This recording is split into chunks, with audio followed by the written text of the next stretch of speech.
أجمل تحية من هنا. استمتع بهذه المباراة وانطلقت الآن صافر والتمريرة والفرصة والهدف الأول من الجهة اليمنى من اللاعب. هي الجهة اليمنى وصلت إلى هيدرو. تمريرة كانت من قبل بلاكوف الجهة. منتخب تركمانستان بالهجوم لغاية الآن لم نشاهد أي خطورة على مرمى الفريقين.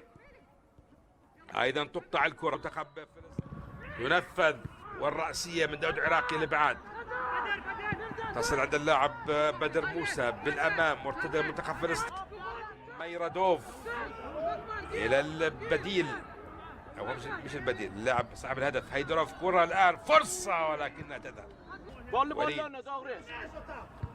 وأيضا الإبعاد لغاية الآن المباراة ما فيها أي ركنية.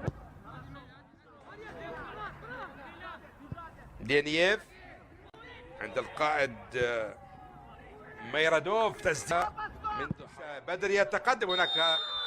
هناك خطأ تم احتسابه على يمنى. هجم الآن ولكن الرأسية مقطوعة بين اللاعب الفلسطيني النبريس وايضا تومي جانوب. ارباتوف خطيرة. منتخب فلسطين بالهجوم. الكرة الآن وتدخل الحارس خطيرة. حولت ويدخل علي أبو علفة تأتي والخطورة وفرصة خطيرة ضاعت. فلسطين شاهد الكرة يعني الآن الكرة العرضية تأتي الآن هجمة ولكن كرة مقطوعة بصورة ممتازة كانت من قبل اللاعب منتخب فلسطين. الآن من الجهة اليمنى تقدم الآن والمراوغة أكثر من لاعب وعكس الكرة. اللاعب مايرات بردييف أيضا خطأ. تقدم يسدد ولكن فوق المرمى. كرة جديد. شاهد التسديدة الممتازة من حيث ما بقليل. التسديدة البعيدة ولكن التصدي يأتي وتبقى مع منتخب فلسطين. هجمة من الجهة اليسرى. الكرة طالت.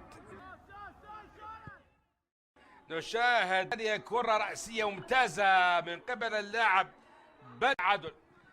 نشاهد التنفيذ كان من اللاعب داود عراقي. لمسة يد الآن أبو علفة ولكن تدخل ممتاز أيضا من قبل الجانب المنتخب التركماني. أبو علفة ينفذها والقطع يأتي تعود مرة ثانية لمصلحة منتخب فلسطين. ضغط بشكل مناسب والكرة كانت قوية.